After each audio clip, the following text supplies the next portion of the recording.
It's been a long year, as far as I can see.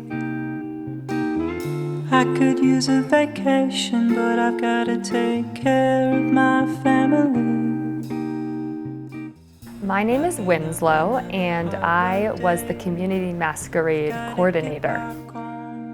So the Community Masquerade was initiated during the beginning phases of COVID when people couldn't find masks. There weren't masks, there wasn't hand sanitizer, there wasn't toilet paper, and the Community Masquerade fulfilled that critical need in the community for masks, distributing it to local nonprofits, St. Luke's, Mountain Rides, the Advocates, the Hunger Coalition, the Bellevue Public Library, nursing homes, restaurants, just to name a few. And for example, the Hunger Coalition distributed over 2,300 masks over the last half year.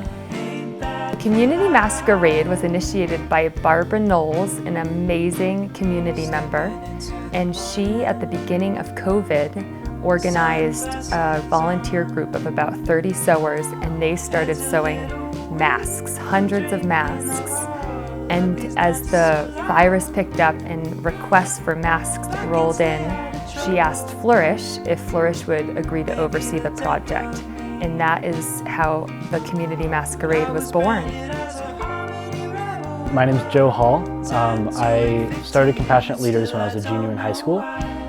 Since becoming an alumni, I've both worked with Flourish on community service projects as well as been a student leader. So the process for making the masks was pretty assembly line type of operation. You know, we had to make close to 4,000 masks with minimal staff and minimal time. I think the most efficient way we decided to do that was to have big bolts of fabric and have that actually done by a laser cutter. We were really lucky to have a cabinet maker supply us with that equipment. And then, as opposed to doing sewing in-house, to actually farm out sewing to volunteers, because that would allow us to get more done in the same amount of time, because obviously with the pandemic there was a big limitation on how many people we could have working in one space at one time.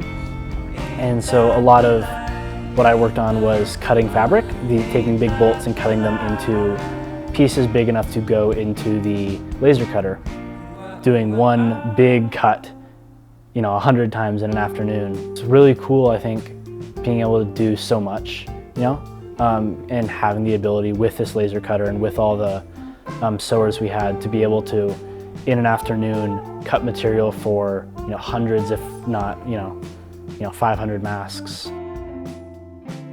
My name is Emily Walters. I'm a homeschooled student, and I've been in Compassionate Leaders for about a year and a half.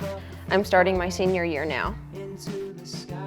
So when the coronavirus started becoming a real big problem, people didn't always have enough masks, and there was kind of a shortage. Like, people were afraid that they weren't going to be able to find enough masks in the stores, but everyone needed to wear a mask. And cloth masks are a really good solution, because then you can make sure that everyone has one, and plus you can reuse them by washing them and keeping them clean, so that you don't have to keep throwing something away every time. So it's really practical and efficient for a lot of reasons.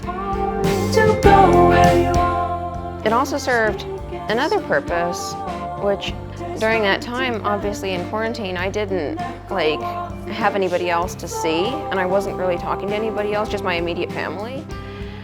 And it was so cool to come to Flourish and start making masks. Then I could see other people while being able to practice social distancing and wear masks ourselves and stay safe, but not be so lonely. And I vividly remember still the first day I went there and saw other people for the first time in months. It was just really cool. In total, the Community Masquerade made 4,574 masks, and we also have about 300 backup masks. The Community Masquerade was an incredible multi-generational grassroots collaboration of over 30 compassionate leaders and a handful of high school volunteers. Over 70 sewers contributed to the project over the course of the last 6 months from when Corona started to now in October. So we want to give a huge thank you to Barbara Knowles, who initiated the community masquerade, to Bill Amaya from Beyond Wood. Without him, we could have not completed the project. To the compassionate leaders who hand cut almost 5,000 masks here at Flourish Foundation. And first and foremost to the sewers, the over 70 sewers who contributed tons of time and compassion and dedication to the project, sewing almost 5,000 masks in their homes, all for volunteer contribution to our community.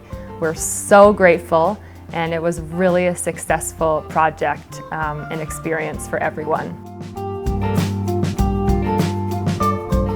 Yeah, it was a really amazing thing to be doing during quarantine. I know it was kind of the first thing I did to step out of my house. I was still in classes, I was in finals, and having that, twice or 3 times a week just to be down at Flourish working was just, I remember, really amazing. And I get really excited whenever I see one of those masks in public now.